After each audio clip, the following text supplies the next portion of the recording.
Okay, bro. So you know it's all love, but just be DM and chopping it up, whatever. Good family man, a good brother, like I said, bro. It's always nothing but love. But you gotta introduce yourself again to the streets. Oh man, you know it is. It's DJ Waynehead here, also known as the author name Dwayne Burks Green. Man, this is my second time on Backstreets with Cole. Man, I'm looking forward to it, Cole. Man, y'all talk about the book, but what's been going on with you? Just oh man, just life. You know how life do with everybody, man. Just adjusting to a new way of life now. It's been a challenge, but you know, you get these right here. When life gives you lemons, you bring lemonade. And what's that in your hand before we just jump into it? That's my latest book. Instagram. First time I was on here with my Bet on You book back in 2019. 2019, okay. I said 2020, okay. Yeah, now in 2024, I have Revitalize Your Health, how to reverse type 2 diabetes with intermittent fasting, low carb living, and exercise. Wait, so you try to reverse something that you catch up? I mean, not catch it. Yeah. I can talk about. Okay, so you try to reverse it. So I mean, you try to get rid of it, or? Oh, well, I've actually my type 2 diabetes is in remission now. Everything that I put in this book right here is the research and most of the things that I did in here. Man, I gotta ask you this, bro. Why don't you think you're a black man that y'all take our health this serious? I think for me it was, you think you're invincible because I'm 36. You know, when you 18 through your 20s, you can drink, party, not sleep, and then go to work off of 3 hours of sleep. Yep. And you think that's gonna last? You really don't think when you get in your 30s you really that old. Even in your 40s, you're like, I'm really not that old. I still got a little time. Yeah, I got a little time to get it right, you know. But that's really what it is. We kind of wait too late to take that serious before it's too late. Do you encourage? What age do you encourage black men to go to the doctor? I say start from by the time you become an adult. Okay. Go at least get a physical every year, man, because that's important. You just want to at least know what's going on. Or they tell you, hey, you need to lose some weight, or hey, your blood sugar a little high, your blood pressure a little high. You know, little things you can take just at least to know. Even if you don't change anything, at least know. What's this? I ain't gonna just put it on y'all. I'm just put it on the community as a whole. What's this fear that we have against doctors? Getting some bad news. Okay. I'll share this with you, Cole. My dad, he was one of those people. I went to him too. Thank you. And unfortunately, he waited too late, and he died of liver cancer. My dad had been, before he got his diagnosis, he hadn't been to the doctor in over 20, 30 years. Nah, man. Yeah. Whew. Yeah. Is it just like you say, being fearless, or just fearful? You know, he thought that he can fix everything with Tylenol, ginger ale, school, sunlight, and sweating out everything. And what made you say, let me go and drop another second book, but about health? You kind of went different.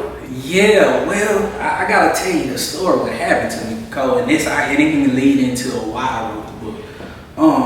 Let's fast forward last year. No, let's go 2 years ago. So 2 years prior, I had went to my normal regular physical. My doctor told me, you know, I was a little overweight because I was eating a little too good. You know, I was getting a little paper, so I was eating a little too good. Wasn't really taking care of my health, working a lot of hours. And my doctor at that time told me that I had high blood pressure. So the doctor prescribed me some medications, and you know, I took my medications. I ain't changed anything. I ain't changed the way I eat. No diet changes. Okay. I ain't changed nothing. I'm gonna pop my pill and I'm gonna go about my business. Oh, that's daddy rubbing off. Okay.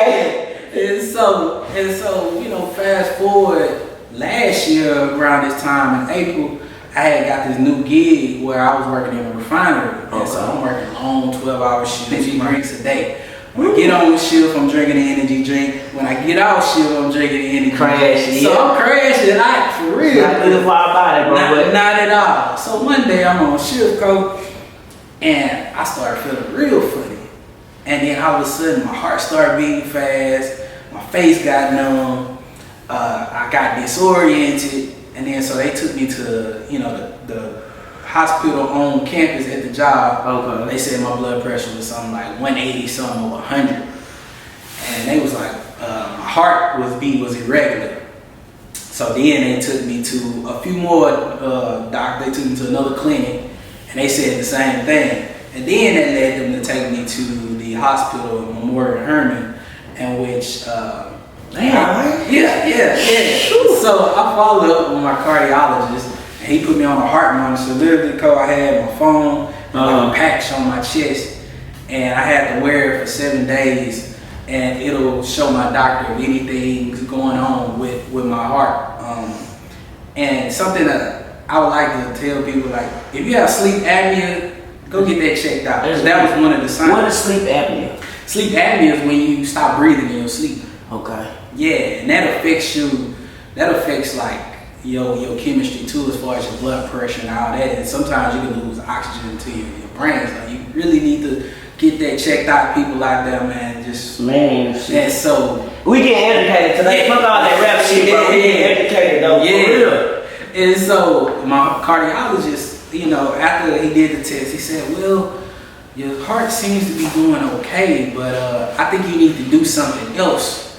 And when he told me that, Cole, it was just like a relief, because he was just like, man, I know this was maybe the job that you wanted. You was going to be making all this money, but the way your health is, it's not going to benefit you in the next 15, 20 years. You got young kids, bro. Yeah, I got young kids, and so my thought then was just like, I gotta get it together. And my sexual health with my wife. And this is something we also don't talk about. We don't. Be scared. Three things we don't talk about: sex, death, and money. Yeah, exactly. Boys be scared. They go out there and pop honey packs, rhino pills from the gas station, all these different pills, taking these drinks, instead of going into your PCP and get checked out, bro. It's a reason why you having issues, can't get up or can't stay up and perform. And that was another issue I was having. I thought it was stress. But I was just gonna ask you that, bro. Just working. I was stressed. I was stressing my body out, but mentally I wasn't stressed out. You were stressed, but just your body. My body was stressed out. Was you tired? Yeah, I was always tired. Like, I stayed tired nonstop, but I knew I had to go out there and get it. Because in my mind, it's like it's always going, go get it. And so, Cole, if I'm being honest, the ED was what sparked me to take my everything serious. I was just like, man, I got ED, I got all these things going on, chest pains. I said, what's going on? And so I got my blood work back, and it said my A1C is 7.2, and now I am diabetic. What is A1C for the people? So A1C is the blood. It measures how much blood is in, how much sugar is in your blood. And so if you're over 6.4 or 6.5, you're diabetic. If you're like 5.7 to 6.4, you're pre-diabetic. And so basically all that means is you eat too many carbohydrates, or you drinking too many things with sugar in it. So that means alcohol, juices, sodas. Not good for us. Not good for us. We both getting older. Do you think that has something to do with just like the history of our diet, the way we fed, ancestors, slaves, and all that shit? I would say it's the history of our diet and also our surroundings. So I grew up on the northeast side, Homestead, New York area. Hey, Northside. And you know Northside this thing. And everything around it. You got Hart's Chicken, you got Timmy Chan's. You go to the corner store, you don't got nothing. You think it's by design? It's by design. Okay. You got everything is cheap because I put it like this. Chicken box, $5. Everything that's pretty much cheap in them corner stores, we buy because of the poverty level that we live in. And so when you think about we grew up eating ramen noodles, nothing but sodium and carbs. But they'll say Chinese people eat them. Yeah, but they live a different type of lifestyle. And they way more healthier. Yeah, so you putting a lot of toll on your body. How did you separate all that with the healthcare? I looked at it as life and death. And I think if more people looked at it like that, they'll make the changes. But like I said, the ED was, that can wreak havoc on a relationship. If you can only imagine. Imagine just looking at your partner and y'all talking about it, and you can see in their eyes that like they're there, but Like, you gotta get that shit together. Yeah, you gotta get that shit together. And I did. So my doctor immediately, what doctors do, they like to prescribe me more medication. At that time, I was already on 3 medications for my blood pressure. And so now they're trying to put me on Ozempic, Manjaro, and it was another one, like the shots. And which, no knocking to anybody who do use those to lose weight or anything, but they're designed for diabetics to control their blood sugar. Right. And so one of the effects of it is you lose weight because it doesn't allow you to have an appetite. They're abusing it now, though. They're abusing it. Yeah, they're abusing it. But that wasn't the original case. It was for people with type 2 diabetes to control the sugar. And so my doctor offered me all those medications. And I told her no, I'm gonna do it the natural way. And she was concerned. She was just like, well, I was just about that. Was she hesitant on you saying that? Very. She was just like, I don't think it's the right thing. Medicine has grown now, and I don't think it's sustainable. And I was just like, why so? Doctor telling y'all that. Yeah, doctor. And I was just like, why so? She was just like, are you going to be able to do this for the rest of your life? I was like, absolutely. For me, if it comes between my health, of course I'm going to do it for the rest of my life. You know, to me, that's just how I am. Most people now, it's crazy. It's like, I done wrote the book and I told people what I did. They be like, oh, that's crazy. You hand me that soda or hand me this. You know, every flower blooms at its time. And that's one of the things that I've learned. But how I went about learning everything, the first thing I did, I read a book by Dr. Jason Fung. It's called Obesity Code. It's an amazing book. If you don't like to read a physical book, it's on Audible. Yes, it's amazing. And then I started following Dr. Jason Fung on YouTube. YouTube, you can find anything on YouTube. Hello. So I followed Dr. Jason Fung, which led me to following another doctor named Dr. Berg. Dr. Berg is amazing with keto.